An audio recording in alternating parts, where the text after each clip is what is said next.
What's good, YouTube? It's me, your boy Squiddy, back in another Squiddio. So, we're doing another Chimera video. I know, you guys are sick of this deck, but I just love this deck. It's a lot of fun. The craziest part is you guys actually made Chimera, the King of Phantom Beasts, into like a $15 card. This card was like $5, literally like a couple of days ago, and then all of a sudden everyone's just buying this stuff. They're like $15. There's just so much hype with this deck. I mean, like, it's trending up. It was like, I swear, it was like $4 or $5. You could get like the entire core for under like $10. Like $15 gets you like all the cards, maybe even $10 at the time, because everything else is like a super common. But now they're like $15. What? Everyone's crazy. But I don't know. I think the deck is a lot of fun. I think this will settle back down again. So if you guys haven't picked the cards up yet, I would give it a couple of days, maybe a week or two, see if everything starts to settle. People are just a little too hyped on this stuff. All the YouTubers are kind of loving this deck. So yeah, just heads up there. Anyways, I want to show you guys my updated deck. This is sort of what we've been working with. I've been refining it a little bit more. You can see here, we're still kind of playing the central engine. I realize you probably do need 3 gazelles because of the fact that when you do lead with branded fusion, you're actually burning one of your gazelles, which means that you're also using that second gazelle that you search off of Big Wing Baphomet that turn. And then on the following turn, when you bring back Big Wing Baphomet off of the Mirror Sword Knight from your deck, you really don't have another target to search off of Baphomet. You're only searching a Chimera Fusion, so potentially having the third Gazelle could help a little bit. But that being said, it might just be a little win more, because if you're already resolving that far in your combo, you're probably in a good spot already. So maybe we don't need 3 of these, because you don't really want to draw this card unless you have other engine as well. It kind of doesn't really do anything on its own. So I would leave that kind of open to interpretation and debate. The other thing I wasn't really sure of, you can see here that the cash engine, obviously we cut it down quite a bit because I realized that the cash tier cards you only really want to open with 1. And the glaring issue is the fact that Guardian Chimera draws you cards in this deck, and drawing into the cash tier cards just don't really do anything besides being fodder for a consecutive Guardian Chimera, because you already control monsters on the field, so you can't really bring them out. So I'm just like, I don't really want to draw multiples of these. So having the 3 Fenrir is decently good enough, obviously being a body that threatens any board on top of being an interruption, and then adding parts for your Guardian Chimera, which is why I decided to play Unicorn, because you do have the ability to add a different name for the Guardian Chimera, because you do require a different name in order to fusion summon into him, on top of Unicorn having the ability to search Birth, and then just being crazy recursion in the grind game. You just go Unicorn, add Birth, bring back Fenrir, search another Fenrir, and it's just really, really crazy devastating. Now, I'm not 100% sold on these, unfortunately, because of the fact that drawing Unicorn doesn't really do anything. You just add a Birth, it doesn't really do anything there. You could play Theosis, but that's just adding another brick to the deck, so it's like, do you really want to do that across 12 rounds? I'm not really convinced. The other thing is Birth is like a huge brick as well. Obviously, drawing this just feels bad because you can't really do anything with it. So you could potentially, I was debating maybe just playing more non-engine, maybe just like 2 mourners in place of these 2 cards. And then that way we have a lot of non-engine. You can see here we already have 3 Veilers, 3 Ash, 2 Nib. So in terms of hand traps, it's already 8, plus Book of Moon, it's 11. And then plus the 3 Imperm puts us at 14 non-engine, which is decently good for the format. I want to say around like 14, 15 is a really, really good number to have and still be able to play. But if we do add these in, we'll be added to 16. So I think the deck still functionally would work very well. However, it's just a debate of whether or not Unicorn recursion is good enough, and whether or not the odds of you actually adding another name to fuse in Guardian Chimera are relevant, which I don't think it's super relevant, because you do have the rest of your engines, so you're always guaranteed more or less to have 3 different names. But that's just something to consider. It's just my thoughts right now. The other thing is, I do really love Branded Fusion, because this card allowing you to send Follow on Malbaz, it does a lot for the deck. It's a starter, but it's also a bait card, because they're always going to Ash this, which you want. You actually don't need to resolve Branded Fusion in this deck. What you want to resolve, we want to resolve Big Wing Baphomet, so we can go +2 and then enable our full combo, discard their hand, and then just have like a infinite recursion, infinite resources, and slowly control and whittle down the game there. So if we open like Branded Fusion and Mirror Sword Knight, we want to go Branded Fusion, and we're hoping that they Ash so we can resolve the Mirror Sword Knight into our Big Wing Baphomet, right? So like in situations like that, it depends on what you want to do with your hand. If you already have access to the Baphomet, generally what I like to do is just send like a Mirror Sword Knight plus the Albaz to go into Albion, and then Albion's effect will just go into Mirror Jade. Another thing that you can kind of do to hide the fact that you're playing the Chimera stuff is just send like a hand trap, like Effect Veiler or Nib, plus the Albaz. That way they might be more inclined to Imperm or Veiler the Albion. Whereas if they see that you're sending a Mirror Sword Knight and going into Albion, if they're like a decent player and they're half competent, they're probably going to realize that you're going to follow up your play with a big wing Berfomet, and they're probably going to hold their Imperm or the Veiler, allow you to go into the Mirror Jade, and then hit the Imperm onto the big wing Berfomet where it actually hurts, right? Because nowadays, Mirror Jade on its own doesn't really do enough. It does not do enough at all. So that's just one thing to consider when you're playing just like mind games, stuff like that. You have to kind of analyze your opponent, see how good they are as well. So just key things to note there with Branded Fusion, but this being able to bait into Ash is very, very good. Like probably like 9.9 times out of 10, they're going to Ash this. So always following up your plays afterwards is just really, really strong. In the mid or grind game, it just goes into Albion, which allows you to go into Mirror Jade using monsters from your graveyard, or potentially just going into the Rinbrum is still really, really strong, being able to bounce a card, and being able to put 2,500 plus 3k body on board is just enough to go for a game half the time. So it's just really, really nice in that aspect. I really, really love the card. I think Fallen Valbaz as one is more than enough. We don't want to draw this card, and if we do, it's not the end of the world. One thing that you can also play, shout out to my friend Anthony Ekros who mentioned this, but Beast Eyes Pendulum Dragon, which is a fusion monster that requires one dark dragon type plus one beast monster, and you can actually just summon this by tributing the above monsters you control without polymerization. So what you can actually do, it's basically a contact fusion, but you would tribute off a copy of your beast, so Gazelle the King of Mythical Claws, plus like either Fallen Valbaz if you have it on the table, or one of your Bystials go into Beast Eyes, which is the free 3k beater. And also if it destroys a monster by battle, you inflict damage to your opponent equal to the original attack of the beast fusion material used for the summon. So you would inflict 1500. Or if you're playing other beasts, some things like Alpha are something to consider as well.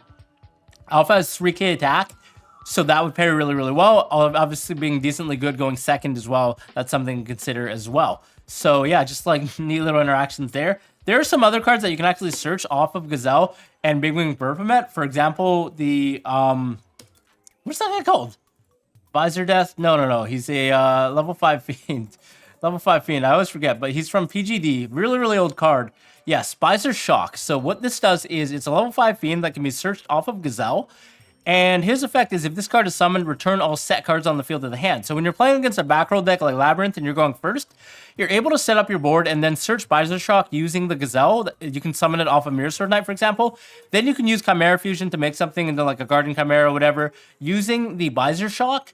And then you can actually banish the Chimera, the King of Phantom Beasts, which allows you to summon a fiend from your graveyard. So you summon back the Visor Shock, and then he spins all the set cards that your opponent sets back to their hand, so you're able to OTK them and win on the next turn, ignoring any floodgates. So that's just one thing that is really, really cool with the deck that you can definitely consider trying. You can see here that we're still testing out the King Tiger Wanghu, which has been working pretty well against like decks like Purely.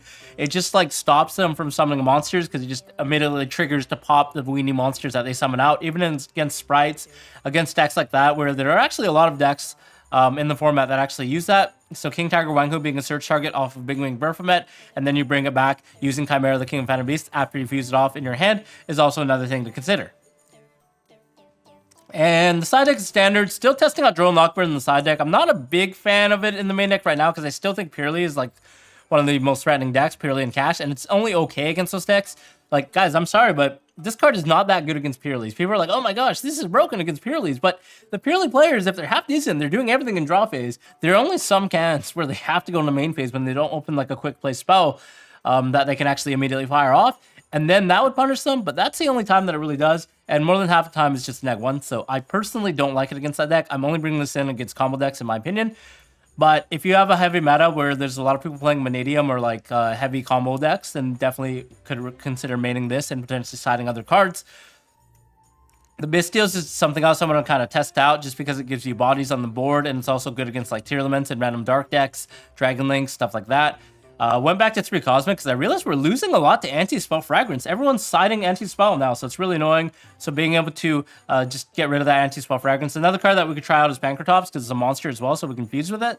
That's another card that I would definitely suggest. So maybe like cutting one of these for Pankratops is an option because it deals with Arise too, actually. Why don't we just do that now live? Because another thing about it, it's a little better.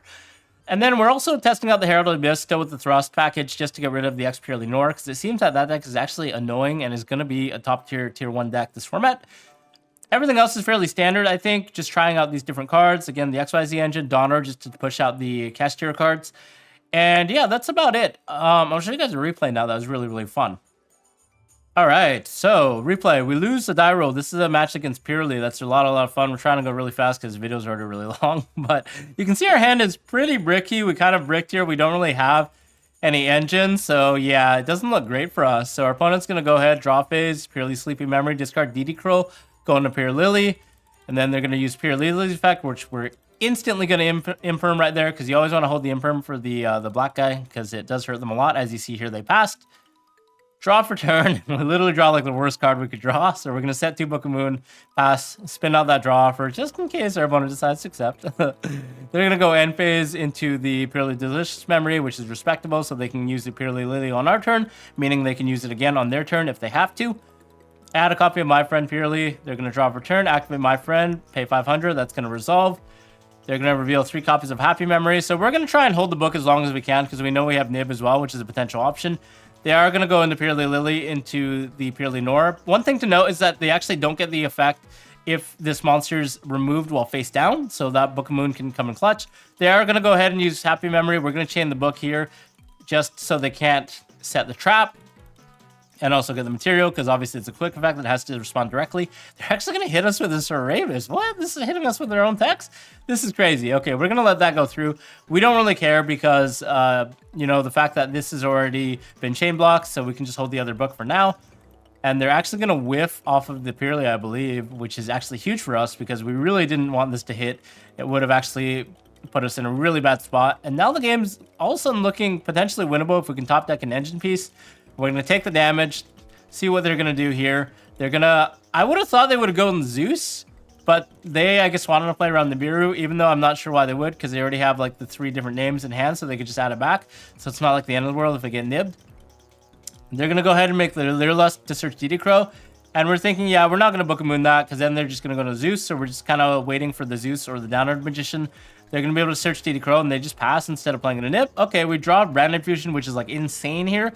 One thing I realized is we misplayed here by forgetting to actually Book of Moon this, so we can't draw on the standby phase, because the chances of him drawing, like, a hand trap, like either Ash or Droll or Veiler or anything would have meant that we probably lose the game. So we should have just Book of Moon that. Totally forgot. Got a little trigger happy there, but since we already went into main phase, we can't really just say, oh, we're going to book that before easy effect. That doesn't make sense because we already technically passed priority. So we're going to let him draw the card.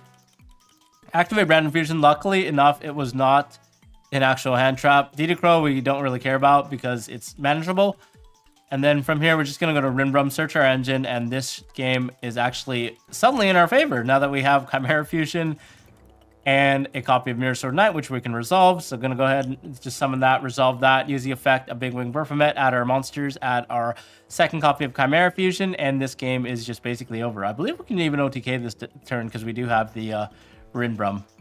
Okay, next game. So you can see, like, this deck, you can really just come out of nowhere. You just needed 1 card to come back in the game, right? So really, really neat there. Our opponent's going to go first, going to activate My Friends, revealing 3 copies of Sleepy Memory. Not a good sign. It means they probably have basically full combo. We're going to Veiler the Pure Lily. They're going to hit us with the Happy Memory, going to go Purely. They're discarding the Ash, which probably means they have a second copy. They're going to return another copy of Sleepy Memory to their hand. And we don't have any interrupts, so they're going to get a double Sleepy Memory on the Purely Nor, which they're going to pair with a Purely Leap, allowing them to draw 4 cards, which is really, really bad for us. Obviously, a Book of Moon here would have been so nice because you stop them from drawing 2 cards, and you stop the X Purely Nor from coming out. So that's why Book of Moon is really, really nice here. They're going to draw 2 more cards, and yeah, it's not going to...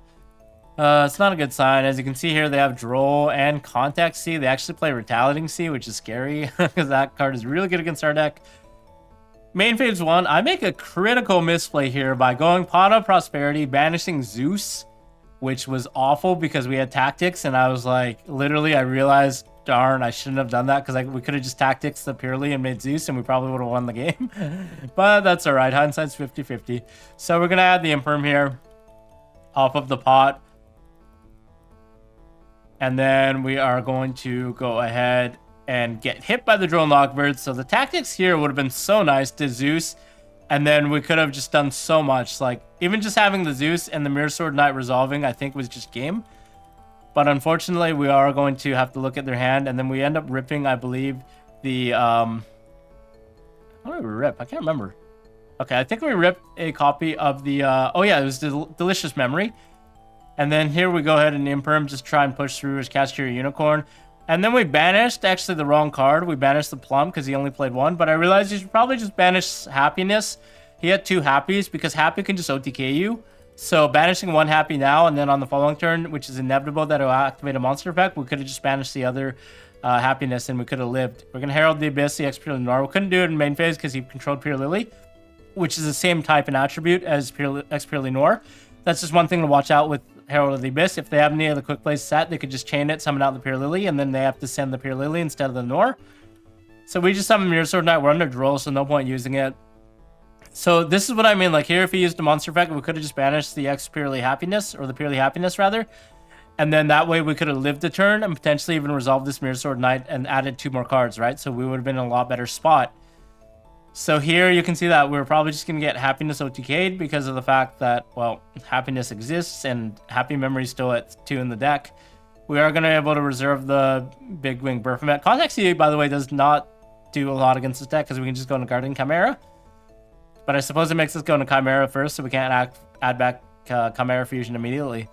So yeah, this is just game. He just Happiness OTKs. So yeah, just got to be like kind of cognizant of what you banish with Catch Your Unicorn. If you have no protection and they have a happiness line, I would definitely start banishing the happinesses. So yeah, that's just game. Realizing that if we kept the Zeus, honestly, I think we would have won the game because we would have been on the Zeus board, summoned the Mirror Sword Knight, and we would have prevented happiness, got the Mirror Sword, Berfomet Search. But that's all right. Next game we're going first. We have a decent hand with lots of engine plus an Ash Blossom. Gonna go ahead and use Fenrir here. Gonna add a copy of the Chimera Unicorn, which also was a mistake, I think, because we could have just gone Mirror Sword Knight to play around Droll. I'm not sure why we did that into Unicorn, but anyways, gonna go ahead and use that now into the Gazelle. You can see here they have Nib as well. Yeah, that was a huge misplay. Guys, you gotta play around Droll. I'm not sure why I did that. We should have went Mirror Sword Knight into Big Wing Berfomet, resolve the effect first. And then that way Droll doesn't matter because we would have already gotten the +2. So we did not deserve that. But that's all right. We're going to go ahead and activate Chimera Fusion here. And then a Retaliating Sea there would have just hurt a lot, to be honest, because we would have banished her both cards. But that's all right, because Fenrir kind of cancels out Retaliating Sea. You just banish it, and then they rip a card, so it's not the end of the world. They would have started their turn with 4 cards in hand. Now, we're going to chain our links here. Just going to go ahead and use the effect of the Berfomet, yada yada. He does have Nibiru again, so he's thinking. We're going to add back the Chimera Fusion. And then from here, we are going to just set the Chimera. Well, activate the Cornfield first, add a copy of Gazelle. Set the Chimera Fusion, is going to end. And then I'm surprised he didn't Nib, because that was 5 summons. But, yeah, why would we not drop Nib there? Look at that, 5 summons. 1, 2, 3. That was more than 5 summons, I'm pretty sure. So he should have just nibbed. Not sure why they didn't. They might have forgot. Okay, we're going to resolve the effect of the Big Wing Berfomet. See, this is what I mean. You kind of need the other copy of Gazelle if you resolve the Brandon Fusion. But here we're going to add a copy of Wang Hu to Wang Hu lock him. And then he has Lightning Storm, but we can go ahead and actually chain both of our Chimera Fusions here. Just going to be able to go into Magnum the Reliever as well as a second copy of Chimera. Very, very nice here.